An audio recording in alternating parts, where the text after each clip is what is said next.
আৰু বিটিচিৰ নিৰ্বাচনৰ বাবে সাজু হ'বলৈ আহ্বান জনাইছো। বিটিচিত যোৱাবাৰো আমি নিৰ্বাচনত অকলে প্ৰতিদ্বন্দ্বিতা কৰিছিলো, এইবাৰো বিটিচিত আমি নিৰ্বাচনত অকলে প্ৰতিদ্বন্দ্বিতা কৰিম।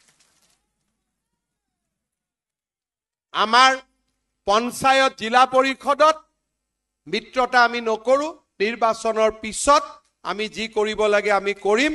বিটিচিৰ আমাৰ কাৰ্যকৰ্তাসকলে আজিৰ পৰাই সংগঠনৰ বাবে আৰম্ভ কৰক। কিন্তু এটা আৰু বিটিচিৰ নিৰ্বাচনৰ বাবে সাজু হ'বলৈ আহ্বান জনাইছো। বিটিচিত যোৱাবাৰো আমি নিৰ্বাচনত অকলে প্ৰতিদ্বন্দ্বিতা কৰিছিলো, এইবাৰো বিটিচিত আমি নিৰ্বাচনত অকলে প্ৰতিদ্বন্দ্বিতা কৰিম। আমাৰ পঞ্চায়ত জিলা পৰিষদত মিত্ৰতা আমি নকৰো, নিৰ্বাচনৰ পিছত আমি যি কৰিব লাগে আমি কৰিম। বিটিচিৰ আমাৰ কাৰ্যকৰ্তাসকলে আজিৰ পৰাই সংগঠনৰ বাবে আৰম্ভ কৰক। কিন্তু এটা